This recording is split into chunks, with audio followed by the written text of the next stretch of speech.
हाँ, टैक्स भरने में कोई दिक्कत नहीं है। हाँ, इस देश का बहुत से ज्यादा आदमी ईमानदार है, टैक्स भरना चाहते, बट टैक्स भरेंगे तो सर्विस भी चाहते। सदन के बाहर ही पूछ लेना। Sir, another question which even Krishna said is about ये किसानों की आय दुगनी करना चाहते।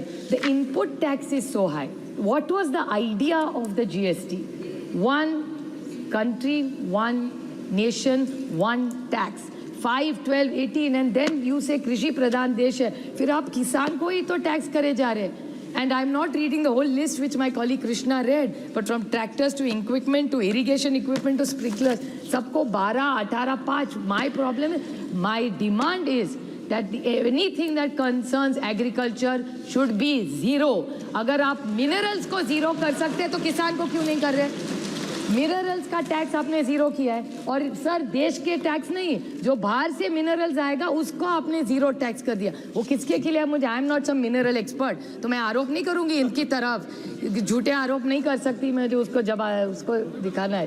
बट आप मुझे बताइए, मिनरल्स को आप जीरो टैक्स कर रहे हैं, इंपोर्ट को जीरो टैक्स कर रहे हैं, तो फिर एग्रीकल्चर को क्यों टैक्स कर रहे हैं? जो देश में किसान है, जो हमको अन्नदाता सुखी भव है, उसको आप 18 टैक्स करेंगे, और मिनरल्स को जीरो। जो important, which country are they coming from? I am not a mineral expert, but पढ़ने में समझ में आता है कि शायद चाइना को वायर है, ऐसा पेपर में आया है, मुझे नहीं पता। तो सरकार जवाब दे कि मिनरल्स एट जीरो। गोल्ड का भी किया, अच्छी बात है, और कम करिए। तो जो गलत काम गोल्ड में हो रहे वो भी बंद हो जाएंगे, तो गोल्ड का भी कम करिए। मिनरल्स का करना ना करना इनका, but the government must justify why agriculture is tax so highly and imports of minerals is zero tax. This is an answer they owe to the nation and to the farmer of this country. Sir no, तो zero tax करने की क्या जरूरत है? किसको please कर रहे हैं? Sir, the other thing is about research. Please conclude. Sir, you have to discuss about the agri research. Research इतना करना ये सरकार चाहती है। How much have they given for agriculture research is what the government should tell us. There is the Indian agriculture research institute which has got 710 crores, out of which 540 crores only goes in salaries, 90 in administration. How much money is left for research? And not just for research, sir, you will be very shocked to find out this information that chemical customs duty has been increased. So all labs, IITs, all these people who need chemicals for research work are in trouble. This is a delegation of students and colleges which came and met me, and these are not private colleges.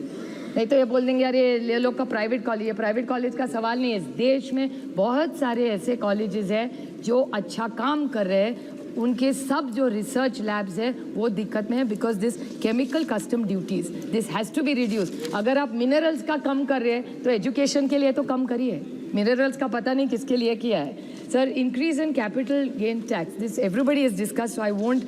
But I still want to ask this government that foreign companies you have reduced the tax. Then why is the Indian farmer getting affected? Indian किसान के लिए कुछ नहीं करेंगे, लेकिन corporate और foreign के लिए कुछ करेंगे. But they are not coming into the country. They are leaving the country. Is what the data is saying even today. आज सुबह का data है sir. So this is something this government has to clarify. Indexation.